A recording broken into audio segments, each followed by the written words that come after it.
Hey there, hope you're having a wonderful day. So in this video, we're going to go over date and time for C++. So date and time are very important because they're used for recording events. So whenever you read the news, for example, each news article includes the date and time, so you know when this particular event happened. Also, if you ever use social media and you create a post, the date and time is also recorded. Same with messaging and texting or email. Date and time is also recorded for those situations. And as a developer, you would be using date and time to create logs to keep track of any errors, crashes, or latency issues, such as slowness with your service or application. So let's say if a lot of people were experiencing crashes one day, then you would log the event and include the date and time, and you would use that to investigate the issue. So for C++, I will be going over the CTime library. So you would need to include CTime.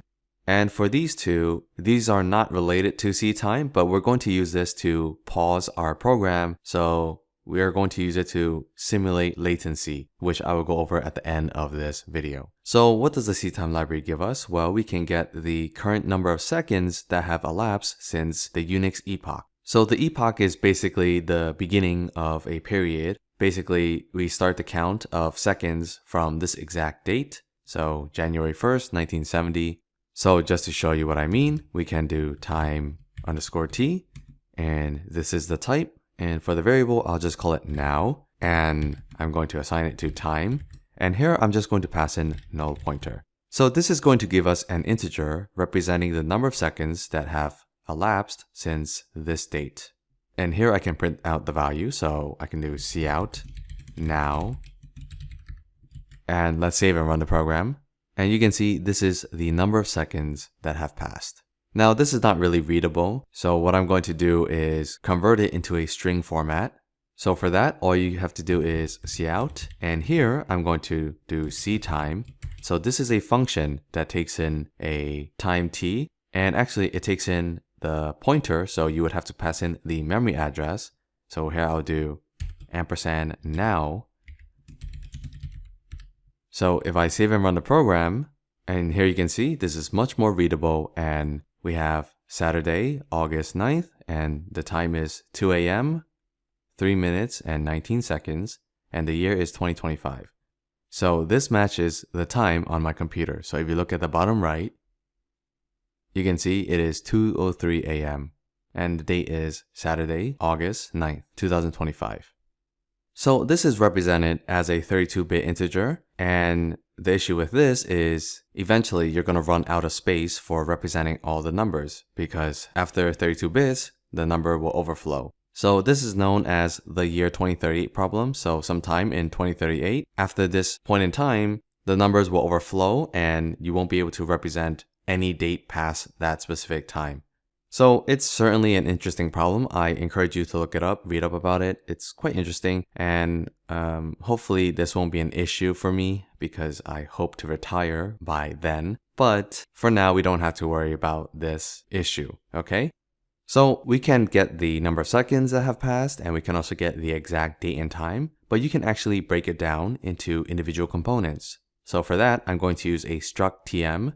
So over here, I'm going to do struct tm local time and assign it to local time, and we'll pass in now. And actually, similar to the CTime, you have to pass in the address. So here I'll do &now, and then from here we can get the year, month, day. So I'm going to do int year local time, and we're going to use the arrow operator since this is a pointer, and here I'm going to get tm_year, and I'm going to cout year. So let's save and run the program, and you can see for the year we get 125, which is strange because the year is actually 2025. So why are we getting 125? Well, it's because this refers to the number of years since 1900. And you might be asking, why 1900? Essentially, it is very common for people to write the year using the last two digits. So when you're writing the date, you wouldn't do 2025. Instead, you would just put 25. So people were doing that in the previous century. And so in the 70s and 80s, they were just putting 70, 71, 72 instead of 1971, 1972. So they were just recording the year in 2 digits. And then it turns out if you change the century, then you go back to 0 if you're using 2 digits, right? So this is called the year 1900 problem, and you can also read about that. But yeah, so essentially we're just going to add 1900. So now if I save and run the program, you can see we get 2025. I can also get the month. So here I can do int month, local time, tm month, and actually it is mon instead of month, so it's not spelled out. And then let's print it out. So cout month and line. All right, so let's save and run the program. And you can see we get 7. And that is because the index starting at 0 would make January index 0. So everything is shifted over by 1. So similar to how we shifted the year by 1900, we're going to shift the year by 1. So over here, I'm going to do +1. So let's save and run the program. And now you can see we get 8 for August. And I can also get the month day and the week day. So here I can do int month day is equal to local time, tm m day. Let's print it out. And I'll also get the weekday. So weekday. So w day. Let's print it out as well. All right, let's save and run the program. So here you can see the day is 9. So this is the month day, and the weekday is 6. So the weekday refers to Sunday, Monday, Tuesday, Wednesday, Thursday, Friday, Saturday, and 6 is Saturday, and 0 is Sunday. And that might sound strange because we might consider Sunday the first day of the week instead of the 0th day, but similar to month, we have to shift it by 1. So here I can just do +1. So the reason why the month and weekday start at 0 is because they need to be converted to string for use. So for the year, it's just numbers, and for the month day, you have 1 to 31. Month is going to be from 0 to 11, but because we are going to convert these numbers to strings for January, February, March, April, and so on, and for the weekday, we are converting this to Sunday, Monday, Tuesday, Wednesday, and so on. I think what they decided was it would be a waste to just have index 0 point to a empty string or something. So for that, they just decided to start the day of the week and the month at index 0, okay? Or you can look at it from a number of days that have passed perspective. So here you can see when I hover over weekday, it is the number of days since Sunday. So 0 is Sunday. And over here for the month, it is the number of month since January. So 11 months after January is December. But this is not a readable format because you wouldn't say the 0th month or the 0th weekday, okay? And finally, I can just combine all this. So I can do cout month slash month day slash year. So this is pretty much the standard date format in the US. You have month, day of the month, and year. In your country, it might be different. You might put the year first, or you might switch the month and month day. So you can adjust it however you like, but I just want to show you what this would look like if you combine them. So if I save and run the program, you can see we get 8/9/2025, which matches what I have on my computer on the bottom right. All right, so that's date. Now let's go over time.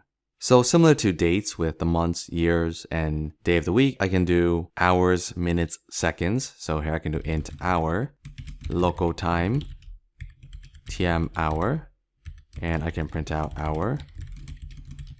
I can also do the same for minutes. So int minute, local time, tm underscore minute. So this is min, and let's print it out as well.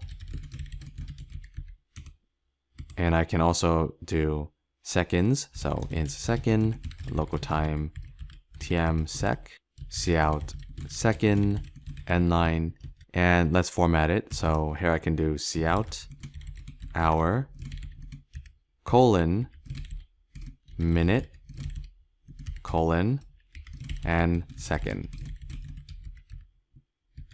All right, let's save and run the program. And here you can see we get 2 hours, 16 minutes, and 57 seconds, or 2:16. And actually the minute hand just turned, so it's 2:17 now.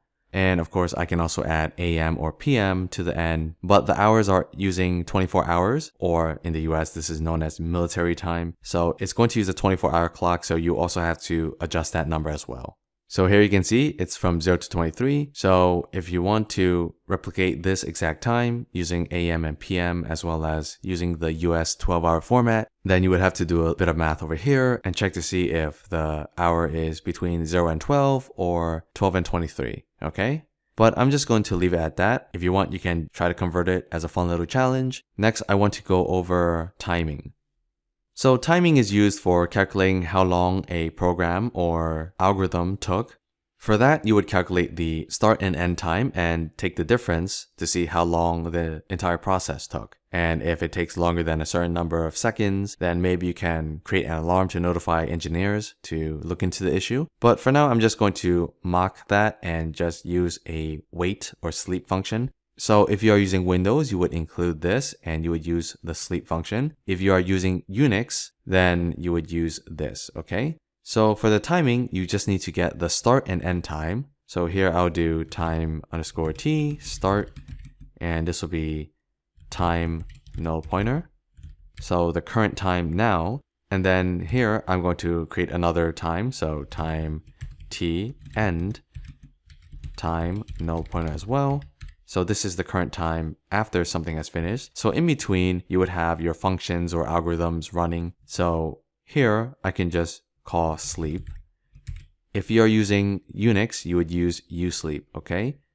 So over here, I'm just going to call sleep. And this takes in milliseconds. So 1000 milliseconds is 1 second. So here I'm just going to pass in 2000 for 2000 milliseconds, which is 2 seconds. And essentially, this is just going to pause the program for 2 seconds. So here I'm just mocking something that took 2 seconds, okay? And we can also print out start and end. So here I can do cout start.